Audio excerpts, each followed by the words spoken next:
this morning. Did it make you think of anything that you read about in your Sunday school lesson by any chance? I didn't connect it. Well, that's good. Be truthful. There's a scripture is from Luke 12:42, and it says, "And the Lord said, who then is that faithful and wise steward?" Remember about stewardship? And what's a steward? Somebody who is Leading. is what? Serving the Lord. Faithful. Following the Lord. Serving the Lord. Faithful. Yeah. You're put in a position of responsibility for certain things. If you're the steward of the property or whatever, it means that you are responsible for different aspects. And we're to be stewards of our time, money, and possessions. Remember we talked about that on stewardship? Okay, so this is from that passage where the stewardship business was being brought up. And it says, whom the Lord shall make ruler over his household. Who's going to be that steward is what the question is. To give them their portion of meat in due season. Who is giving portions of meat? The steward. To whom? The steward to those that are underneath his control. In a sense, we said we were all stewards. We studied about the disciple of stewardship. And because we are stewards, and we're responsible for handling all kinds of things and in relationships to other people. And the lesson today is about how we treat other people. In fact, it goes on in the explanation or the comments in the lesson here is that Jesus requires us to be faithful and to be wise, and then to be accepted, to be God's steward is not an honor to be sought, but a responsibility to accept. I did remember that because I wrote it down in my Bible. I thought that was underline that one. It's not like I say, it's not an honor to be sought, but a responsibility to be accepted. To be irresponsible or to treat others differently than the way God treats us is unacceptable to Him. So God has a certain way He wants us to treat each other. And that's exactly what this Sunday school lesson is about, is the way we treat each other.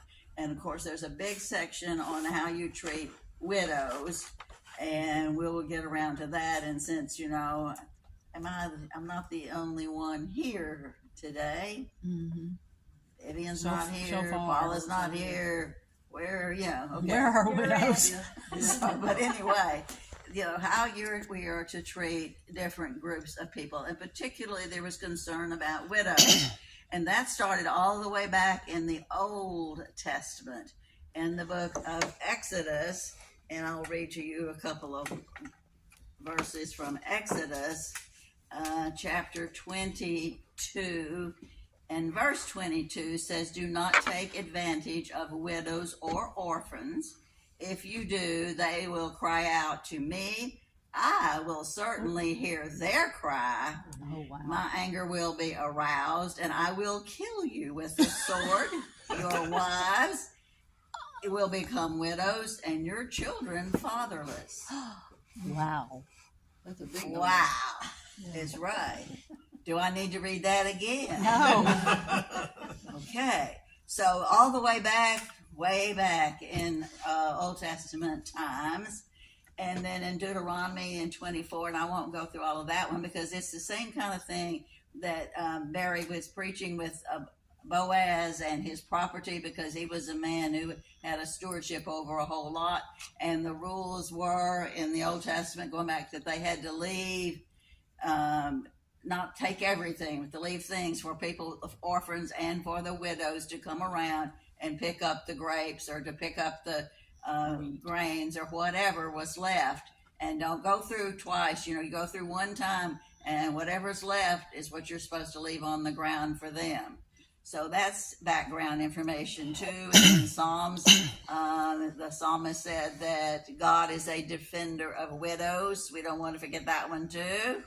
And then what did James say? Do you remember? Is pure religion. He said pure religion. You take was care of widows and orphans. Widows and orphans. Okay. So you're getting the idea that maybe that is a topic that is still something that we're supposed to be dealing with in the churches in 2024, is because there will be widows. There are always going to be widows, and there are going to be reasons widows might or might not need help, always of some kind, but there are different kinds of help for different widows. Okay, so with that as the background, because what we've been reading now is a letter, remember, of this epistle, and it was written by Paul to Timothy, and that's because he was concerned about how a church was operating and the issues that were taking place within a church. And then for your introduction on your notes here, Timothy was challenged, this was in the lesson last week, to be what kind of example? Good. Good. I like, okay, the G is right, but let's add that, may change that word a little bit. Thank you very much. Yes, to be a godly example to others. A good example is a godly example. So give that man whatever applause. Okay. To be a godly example to others, and then Paul now offers an overall general principle on how members should respectfully treat each other. Then Paul gives the specific instructions dealing particularly with widows and with church leaders. How do we treat church leaders as opposed to how do we treat widows, etc., etc. Okay, all that's what this particular chapter is about. And if I get my Bible open to the right place. But it's nice. I'm not painting. There's something else too that I heard this morning actually. I'm giving you love taps. You know the story of Elijah? And Elijah, of course, was the one that God gave the message to that there would be no rain in Israel for how long? 3.5 years. And why was he attacking them with lack of water? Because they were worshiping Baal and all these idols that were supposedly the ones giving them their water. So God always attacks where our idols are, is what the message was, which I thought was really very interesting and good point. Exactly right. Wherever your idols, whatever your idol is, that's where God's going to attack, so that you'll know that He's the one to turn to and not to something else. And during that time period, Elijah had to live in a little place where he was fed by ravens, remember? And there was a little spring of water. And after the spring dries up, where does he go to get care and everything while the drought's still going on? Is it the widow? It was a widow. And the way that this sermon was presented this morning, of course, the idea was that was such an irony. You know, they would be like, wait a minute, the widow's poorer than I am. You know, the widow has less than I do. Why would I be sent to a widow of all people? Widows are the ones we're supposed to be taking care of. And here the widow's supposed to take care of me. And the message was all about that. And then the question was asked, well, what about in the New Testament? What about that about? I mean, that's an old story, you know, pay attention to any of that because it's old. But I just opened my Bible back to what I heard this morning about Luke in chapter 4 in verse 23. Let's see, we'll start with 24. He had been talking, of course, to his disciples and teaching, and the Pharisees and everybody were there, whatever. And he says that no prophet was accepted in his own hometown and so forth. He says in verse 24, he says, or 25, I assure you that there were many widows in Israel in Elijah's time. So it goes back to that story in the Old Testament. It's here in the New Testament. When the sky was shut for 3.5 years and there was a severe famine throughout the land. Yet Elijah was not sent to any of these. No widow in Israel, and of which there were many widows in Israel. And Elijah was, was supposed to be with the Israelites. So why was he sent to this other place, to the widow there. Said that he was sent to the widow in Zarephath in the region of Sidon. And according to what I was told this morning, that is where the biggest cultural belief in Baal was. That one place. So why would a widow, where she's right there in the middle of all this idol worship, be the one that he was supposed to go to? Probably because she was willing to trust. All these widows maybe in Israel wouldn't have trusted God to provide. Was the suggestion that only one can make a difference in what one can do. But yet Elijah was sent to the widow in Zarephath in the region of Sidon, and there were many in Israel then and all this, but not one. So it finally had one, and that one was a widow, and she did respond, and she did take care of Elijah for a good many years. Okay, so now we are in Timothy, and the first couple of verses say, "Do not rebuke an older man harshly, but exhort him as if he were your father. Treat younger men as brothers, older women as mothers, and younger women as sisters, with absolute purity." Okay, looking back then to your paper there, the age and position in the Jewish society are honored with respect. Do we honor the elderly in our culture? Not for sure. In some instances, but in a lot of ways, if you're old, you're disposable. I'm very much afraid of that. That's true. I think wasn't it Paula? Yeah, a couple of Sundays ago talked about a couple of elderly ladies at the plant where she's living who were being denied certain physical things that they needed with their insurance, and she figured that it was based on age. And I know that when my mother fell and she had to have hip replacement at 101 and then at 105, both times insurance never squabbled about that. But I do know that there was one person here at that time in our church, when I said something about her getting having to get a hip replacement or something, she said, "Oh, well, surely she's too old. They won't do that." But fortunately, that did not happen with her. But that is something for us to think about. So be aware of here. So anyway, in the Jewish society at the time that this was written, and maybe still very much so today, from what I understand, it is very much an honor and respect is given as you age. And it would be inappropriate, though, at this time for younger men to do what? What was the word in the scripture? Rebuke. And I put in brackets there, that meant something that was very severe, very harsh, very hard.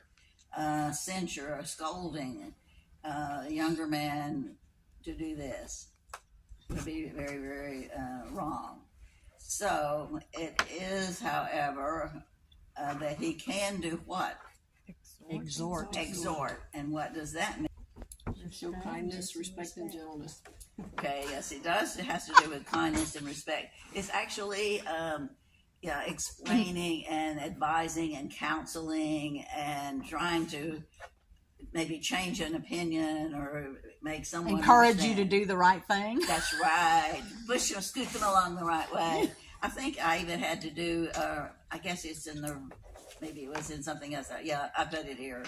It's translates with counselor. So counsel them. So you want to counsel and not scold instead then. And Paul understands that then that positive exhortation is definitely often at least more effective than something that's negative, like just confronting someone in a very hard and stern manner. Then younger men are supposed to be treated like brothers, meaning that they are, he would be equals. Yes, we're equal. We're equals. Avoiding being condescending. You don't want to look like you're better than your brother. You know, you're the same. And then older women are to be treated as if they were mothers, and younger women as sisters with absolute purity. And this is very important for Timothy as a pastor because he has to be above any kind of reproach or suspicion that he's getting involved in any way that's inappropriate. He has to have high moral standards. Anybody want to say anything about any of that before we move on? You were saying a while ago about it, and I've heard this quite a bit here lately. As we get older, the doctors and all of them, they have come to a conclusion once you reach a certain point, that's it. You're not going to be helped anymore. Medications being cut and everything like that. And I've heard of people that's been in to have like kidney transplants. Up to a certain age, you can get them. After that, they will not do a kidney transplant. So, Same way with the heart. yeah. Well, Who are they to judge on what? that is kind of really, especially when the population is aging now. The same ones we give our money to for insurance. Yeah. Yeah. That Pay is for 'em true. to deny it. Yeah. I want to say something about something that we've been living since January, and that's when you say exhort older men, and to me that should be lifting up as well. Still honor him, still treat him like he has something to contribute to life, to the family, to whatever. I know Tibby's struggling with that because he feels. I made a comment the other day. Somebody was cleaning my house, and I got home from work and they weren't through. And I said it felt awkward, sitting there watching somebody else, while I'm sitting there. It just, it just goes against your grain. He said, "How do you think I've been feeling?" And just didn't click. I'm so focused on trying to get his heart right and healthy till you forget some of the other stuff, But he's still the head of our family. All of our family. And they treat him that way, don't get me wrong, but there's still feelings he has like he's not worth anything anymore, or not useful for anything. He gets those He feels like he's not contributing, and yeah. So it's important, I think. And they do. Older men have so much knowledge. All of us older people have lived things younger people are going to go through, and unfortunately some listen, some don't. They don't want to hear it. You could save them a whole lot of heartache trouble. It's like, okay, Yeah. whatever, dude. you got to be willing. Yeah. The same way, they talk about it at work. I'm the oldest guy at McCoy's, They won't tell me, well, it's time for you to retire or anything like that, because they say I have so much knowledge, they don't want to get rid of me. Right. But yet, I have to do these, I call them silly tests and stuff like that, because he's already told me I'm not going any higher up, which I don't really want to go any higher up. But my pace, it's top level, they say. Yeah. We can't give you any more. But yet, if I do the test, it's supposed to help me get a raise. And they're telling me, Then you it doesn't shouldn't make have any to sense. do They the just cut my throat. Yeah. Yeah. Well, it would be nice to advance, wouldn't it? Okay, so we're going to be respectful. We're going to listen to people. We're going to be kind. We're going to be friendly. We're going to be helpful. We're going to be all those things. And then we're moving right on. It says, give proper recognition then to widows who are really in need. The important there is the really in need part. But if a widow has children or grandchildren, these should learn, first of all, to put their religion into practice by caring for their own family, and so repaying their parents and grandparents for this. This is pleasing to God. The widow who is really in need and left all alone puts her hope in God and continues night and day to pray and to ask God for help. That was a situation, supposedly, of the widow that was taking care of Elijah, constantly praying to God that the flour and the oil would hold out just like he said that it would. But the widow who lives for pleasure There's a lot of, when you're old, it's this pleasure business. Okay, it's dead, even while she lives, okay? You know, go to bed when the rooster does, you know, that sort of thing, definitely. Give the people these instructions too, so that no one may be open to blame. If anyone does not provide for his relatives, and especially for his immediate family, he has denied the faith and is worse than an unbeliever. No widows may be put on the list unless she is over 60, has been faithful to her husband, and is well known for her good deeds such as bringing up children, showing hospitality, washing the feet of the saints, helping those in trouble, and devoting herself to all kinds of good deeds. Okay, let's fill in some information here. Okay, Paul now devotes his attention to a group, the small group, and the group we're talking about are those who are widows. So write in widows there. He is continuing the Old Testament practice of support for women who are Really? in need. First of all, the support should begin with widows, Children. Or the family, the family. And that would be the children, the grandchildren, you know, family people who are ministering for certain reasons. He gives us 3 reasons why they should. First of all, it's to practice their religion. Hey, you say you're godly, you say that you believe this, so you practice it. So practice your religion, he says. And then second good reason is to repay. repay the parents, because they said you are, okay? And then third reason, and certainly not the least, Please it God. pleases God. God is happy with you when you do that. So that's what's really, really very special for those reasons. And this has reminded me of another little thing I read just really recently about Harry Truman. Who beats Harry Truman? President. And it says that he had, on the occasion of the end of World War II, he got, of course, on the big, you know, media thing, stage or whatever, to announce that World War II had finally come to an end. It was over. It was done. And the next thing you read was that there was a phone ringing in a little white clapboard house in Missouri. And a 92-year-old woman, that's an elderly woman, y'all, and she was a widow, and she answered the phone. And Harry Truman had called whom? He called his mother. He might not have been able to physically be with her, but he wanted her to know that the war was over and that, you know, that he was okay. He wanted to know she was okay. And she was answering, the people who were there were listening, and they were hearing her say, yes, I'm fine. Oh, yeah, I heard, I was listening, and you'll come and see me when you can. And she got off the phone and she says, that Harry is such a wonderful man.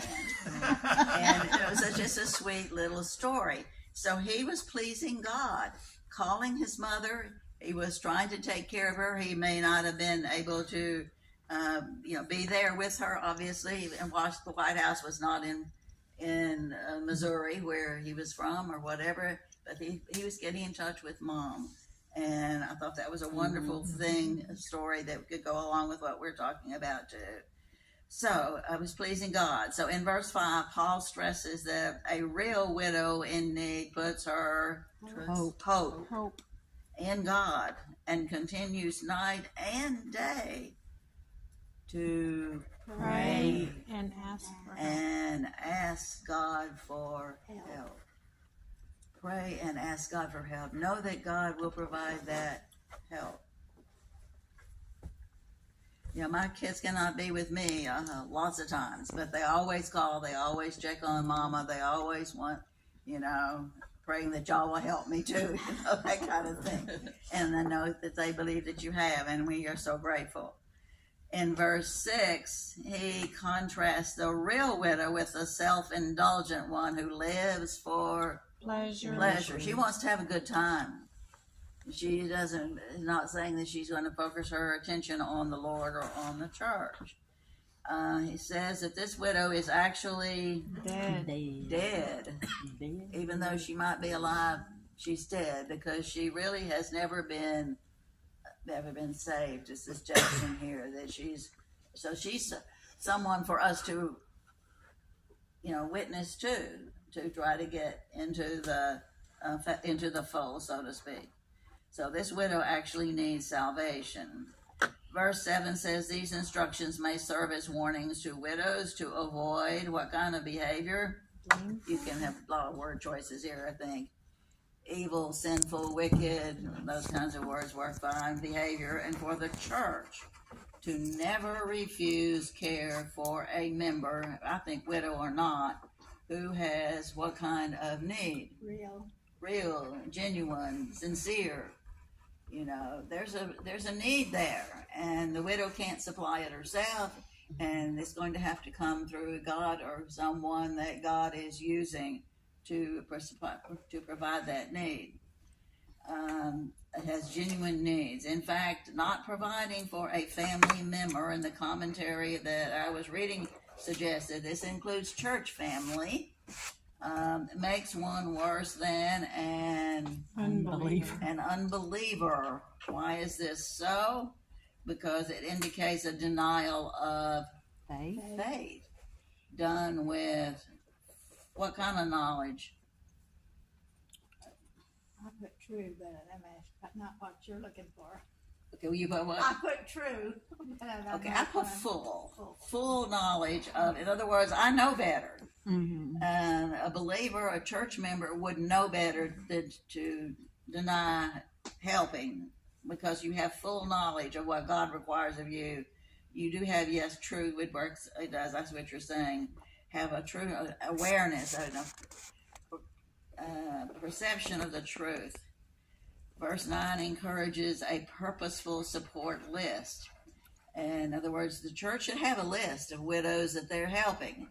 And I know in maybe the bigger churches, I don't know that Kim would have to have a list, or Barry would have to have a list, but it's pretty obvious that who would come to. But I know that from my mother and Emmanuel, several hundreds, whatever, and their deacon body would be broken up and assigned, and my mother would be told, okay, your deacon is brother so-and-so, and he should be calling you and checking on you at a certain period of time, and all this, keeping up with you, and if you need anything, you contact him, and that sort of thing. And mother believed in that, boy. But she did, boy.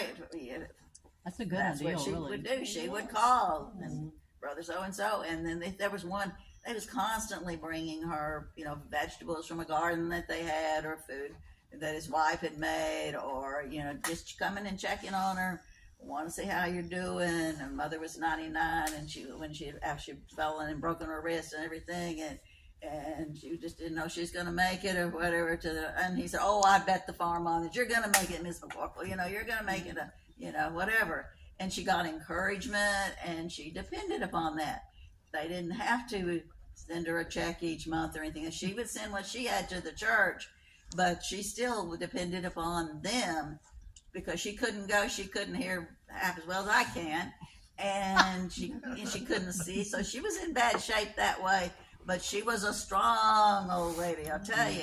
When you have, have hip replacements at those ages, and you live as long as she did, she had physical strength in other ways, but she depended upon that kind of treatment and received it.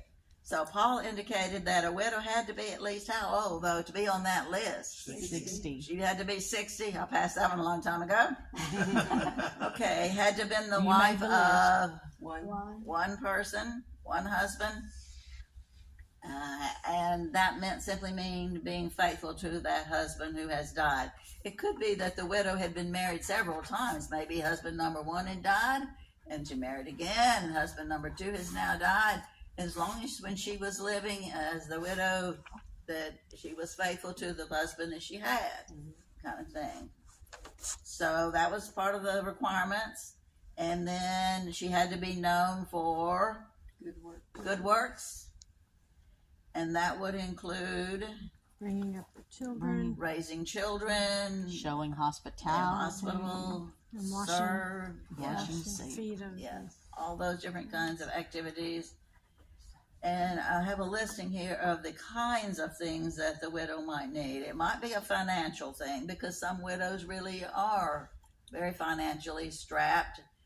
My retirement has been okay for me. Not that, whatever, but you understand I can take care of that. But this pain of loneliness definitely gets lonely at 1414 West 11. And it's nice whenever Kim stops by once a month or whenever she manages to make it. And so you can find me. And when I can see you here, that's great. So the loneliness, my kids calling, my sister calling, like she called, she listened to the weather. Well, what are you going to do? Are you there? Whatever. And then Pat Allen called just about before I came to church. While you're at home, you wait, like I ought to be on the road somewhere. I don't know where she thought I would go, but that people will offer and that to help or their care. Yes, physical assistance. Yes, physical assistance. I can see that one really well for a lot of us. And then emotional issues. You get stressed over the things and so forth. So be aware, and these are things that can be for anybody though. Don't really have to be a widow to be in need financially or to be lonely or all of these things. So I think that's a good awareness level to think of concerning all these people as they come in our doors. These will be coming in a little bit.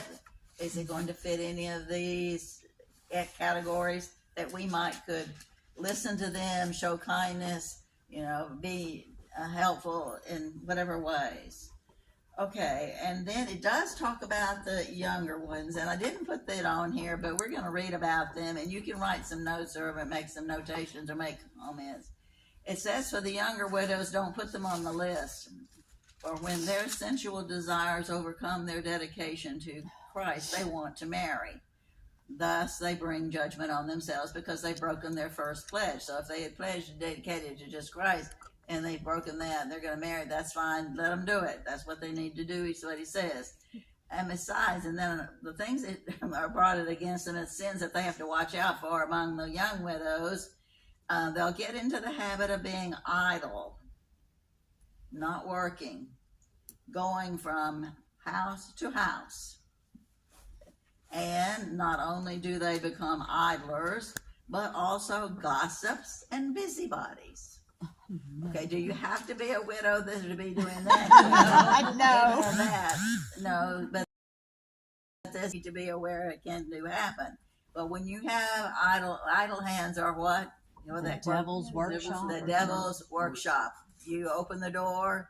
And I know that I'm happiest and best whenever I do have something to do. As old as I am, and maybe as tiring as it might be to do it, that's why I like to do. Although I've told you I didn't like to exercise, but if it involves something that I'm doing that I consider beneficial, then I love doing it. But here we are. So you don't want these idle women running around and gossiping and being busybodies. Saying things they ought not to. So I counsel younger widows to marry, to have children, to manage their homes, and to not give the enemy any opportunity for slander. Some have in fact already turned away to follow Satan. Any observations? Since you don't have to write anything down on that, just be aware that we don't want to any of us be gossipy or idle or have a purpose. And like what you were saying, that we want to be useful, we want to be helpful, and just being available and listening to someone can be useful. So if anyone has a woman in her is a believer, have widows in her family, she should help them and not let the church be burdened with them, so that the church can help those widows who are really in need. Okay, we get to move then from just a comment there, I guess. I don't know whether I put that. We're going to go strictly to I didn't have anything there because I wanted to make sure always that you only had one piece of paper left. So I'll leave off some if I have to. Okay, so the elders who direct the affairs of the church are worthy of double honor, especially, I think these are honorariums, especially those who work in preaching and teaching.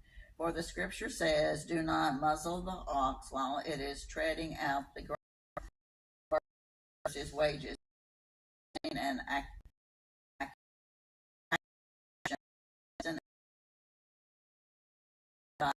or 3 witnesses who should be rebuked so that take warning. Are you in the sight of Christ Jesus and angels these instructions without partiality, favoritism? Okay, we can put this at the bottom and then it needs to be added. Okay, that the church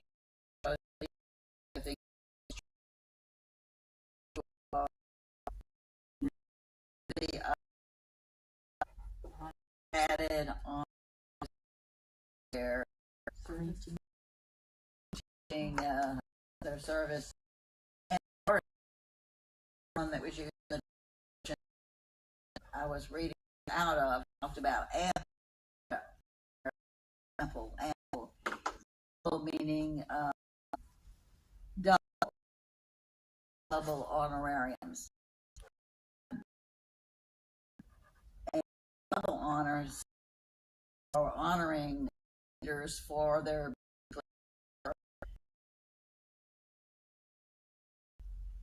leadership contributed, but you're doing it simply to show respect. So it's done. It was a story about a man named Bob that he went to church. Doors were open, but that he never felt like working. His wife didn't feel like that she was either. They weren't actually raised in the community and all that. Turns out, preacher. Because friends within themselves, but the preacher himself felt like that he was never included in the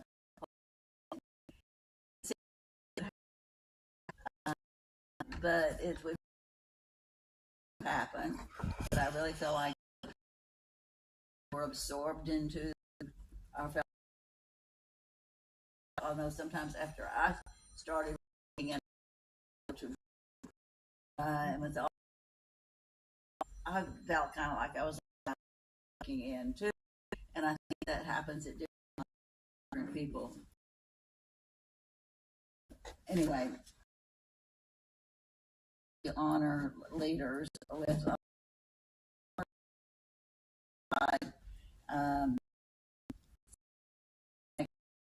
not to the ox with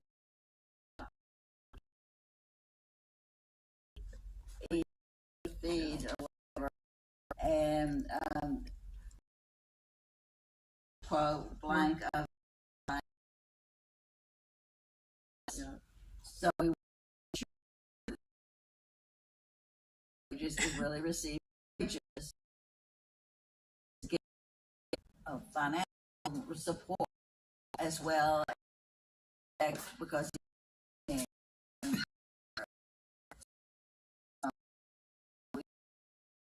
want to, this is one so exciting that we're able to give Kim more because she's worthy of it. Thank y'all so And appreciative and, Oh, yeah.